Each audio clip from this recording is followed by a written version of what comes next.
The beach was supposed to be our escape, just for friends Aiden, Maya, Liam, and me, Jin leaving the city behind for a sun, sand, and the sound of the waves.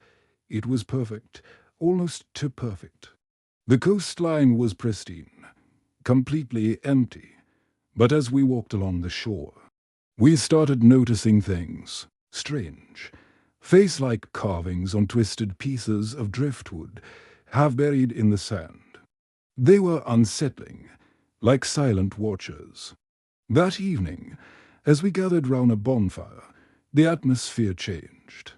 The tide seemed to breathe, pulsing against the shore with a sound that was less like waves and more like whispers.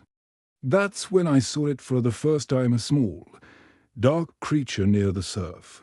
It was just a glimpse, but its wide smile and slick skin were burned into my memory. Maya saw it too.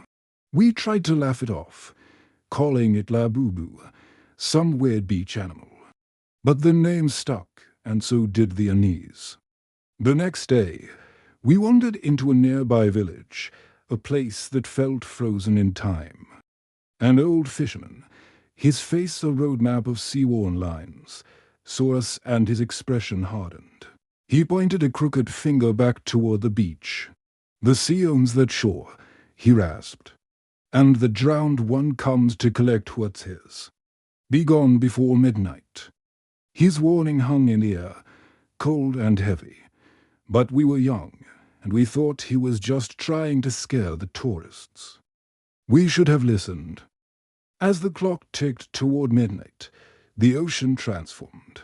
The tide didn't just rise, it surged, swallowing the beach with an unnatural speed.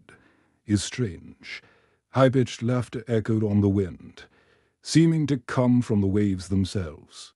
And then we saw them, along the shore, rising from the churning tide pools, were figures tall.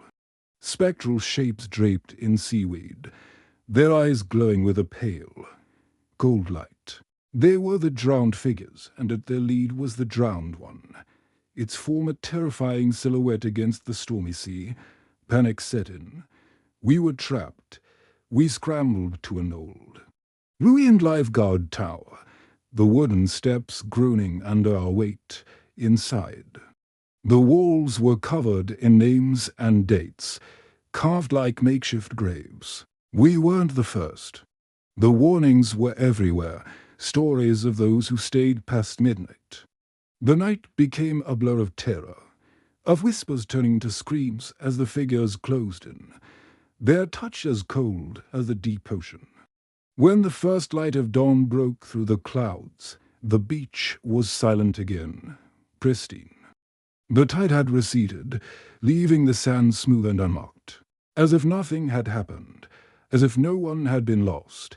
Only one of us made it out, a lone survivor running from the shore as the sun rose on a beautiful, terrible, empty beach. They say the sand holds no memories. But I know the truth. The sea remembers, and it always collects its due. Thanks for watching. If you enjoy stories that lurk in the deep, don't forget to like and subscribe for more. Stay safe out there.